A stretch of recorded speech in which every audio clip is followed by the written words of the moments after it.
दोस्तों, आज की कहानी है भाभी की साड़ियों पर ननदों का हक नहीं है।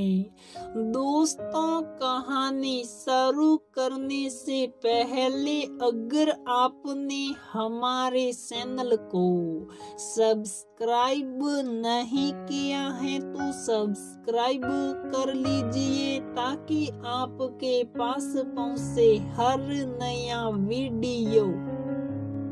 शर्मा निवास में बड़ी धूमधाम मची हुई थी और हो भी क्यों ना। इस पीढ़ी की पहली बहू जो ब्याह कर आई थी, दोनों बेटियां पिंकी और सारू तो पहले ही ब्याह कर ससुराल चली गई थी। मेहमानों की गहमा गहमी के बीच रस्मों रिवाजों का भी दौर चल रहा था।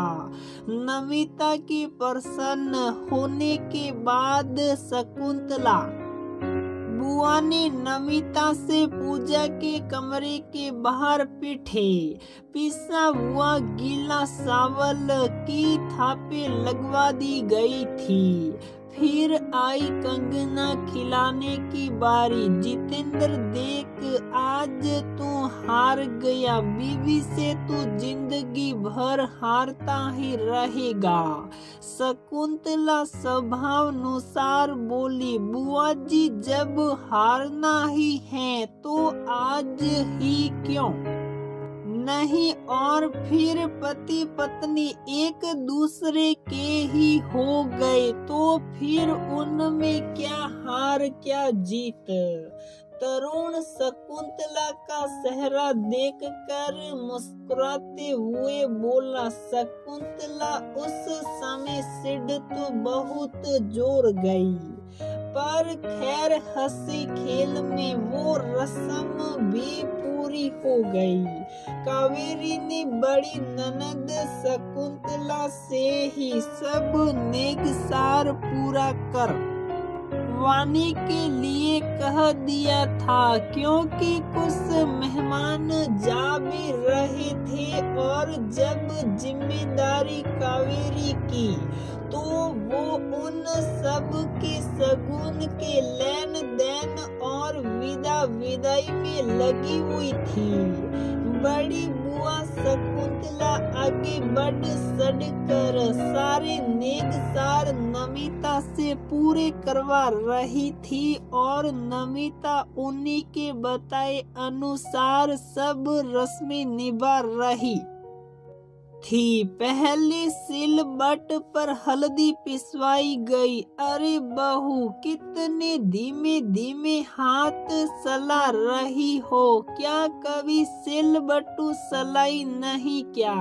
शकुंतला तज कसते हुए बोली। नमिता समझ गई कि सासू माँ जितनी नरम, बुआ सास उतनी ही कड़क हैं। इतना सुनते ही नमिता के नाजुक हाथ तेज हो गए। अब बारी आई गुलगुले बनाने की। कैसे कड़े कड़े गुलगुले बना रही हो बहू रानी, लगता है कि कभी रसोई में काम नहीं किया। घूंघट की आड़ में ही नमिता की आंखों के कोर गीले हो गए। अब चलो बहू, सारे नेगसार पूरे हो गए, बस अब आखिरी रस्म बची है, तुम्हारा बक्सा खुलवाने की, वो भी पूरी कर ही दूं। आ जाओ पिंकी और सारू, भाभी का बक्सा खुलने जा रहा है। अपनी अपनी मन पसंद साड़ियां निकाल लो आकर। दोनों भतीजियों को आवाज लगाती हुई शकुंतला बुआ बोली। आवाज इतनी तेज थी कि भनक काम धाम निपटाती कावेरी के कानों में भी पड़ गई। हाथ का सारा काम साड़ कर कावेरी झट से वहां पहुंच गई। तब तक पिंकी और सारू नमिता का बक्सा खोल चुके थी। ना पिंकी और सारू बहू के बक्से से कोई भी साड़ियाँ नहीं निकालेगा। तुम लोगों को जो भी चाहिए वो मैं तुम लोगों को दिलवाऊंगी, लेकिन बहू की साड़ियों को हाथ बिल्कुल भी ना लगाना। कावेरी ने आगे बढ़कर पिंकी और सारू का हाथ झट से पकड़ लिया। ये क्या कह रही हो? कौन सी नई रीत निकाल रही हो कावेरी?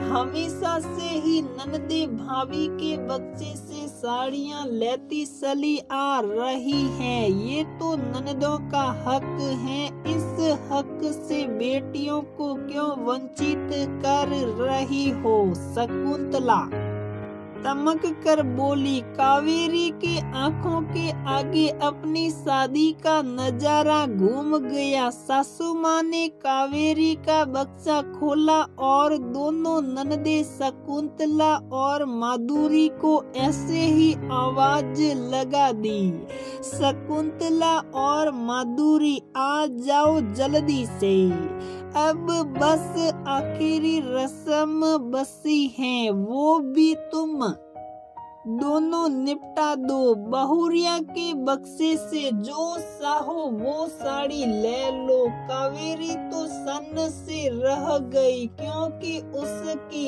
एक एक साड़ी उसकी माँ का अरमान थी। पापा बैंक में नौकरी करते थे और उनको बैंक से खूब घूमने फिरने की सुविधा मिलती थी, और मम्मी पापा को घूमने फिरने का बड़ा शौक भी था, और मम्मी जहाँ भी जाती हर साड़ियों के मशहूर शहर से एक खूबसूरत साड़ी कावेरी के लिए जरूर खरीद लेती, क्योंकि बिटिया की माँ उसके पैदा होते ही उसका दहेज संजोने लगती है। लेकिन बहुत अफसोस, जब शादी का समय आया तो कावेरी का बक्सा संजोने के लिए माँ इस दुनिया में नहीं थी। लेकिन पापा जी ने बड़े प्यार से कावेरी के साथ मिलकर कावेरी का बक्सा संजोया था। कावेरी के हिस्से में संदेरी की साड़ी, कथा की साड़ी,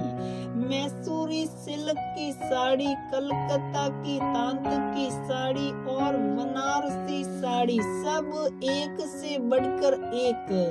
दोनों ननदों ने कावेरी के बक्से से दो दो तीन तीन साड़ियाँ ले ली। कावेरी का दिल रो पड़ा, इसलिए नहीं कि वो साड़ियों के लिए दुखी थी, सिर्फ इसलिए कि हर साड़ी से उसकी मम्मी की भावनाएं जुड़ी हुई थी। कावेरी मन ही मन रो पड़ी, आंसू बाहर भी नहीं गिरा सकती थी, लेकिन उसके अंदर ही अंदर एक संकल्प ले लिया कि अगर भगवान ने उसे बहू दी तो वो इस रस्म को बिल्कुल भी नहीं निभाएगी। और आज वो सब कुछ सोच कर, इसीलिए बहू के हक की खातिर तन कर खड़ी हो गई। नहीं जीजी, मैंने बहुत पहले ही इस रस्म को समाप्त करने का संकल्प ले लिया था। और पिंकी सारू नमिता के बक्से से साड़ियाँ नहीं लेगी, कावेरी ने दृढ़ संकल्पित होकर कहा। लेकिन तुमने भी अपनी भाभी के तो बक्से से साड़ी ली ही होगी। शकुंतला अभी भी तुनक रही थी। ना जीजी, मेरी तो भाभी सामने ही है, पूछ लीजिए। मैंने साफ मना कर दिया था भाभी के बक्से से भी साड़ियाँ लेने के लिए। पता नहीं बहू की हर साड़ी के साथ कौन कौन सी भावनाएं जुड़ी हो, उसने कितनी अपने अरमानों से उसे खरीदा हो और हम उसे लेने में एक बार भी नहीं हिचकते और वो कुछ भी कह नहीं पाती हैं। कावेरी की आंखों में आज अपनी माँ के प्यार के लिए आंसू झिलमिला रहे थे, लेकिन वहाँ जो भी पिंकी और सारू के साथ मेहमान बैठे हुए थे, सभी ने कावेरी के इस फैसले का दिल खोलकर स्वागत किया और संकल्प ले लिया कि वो लोग भी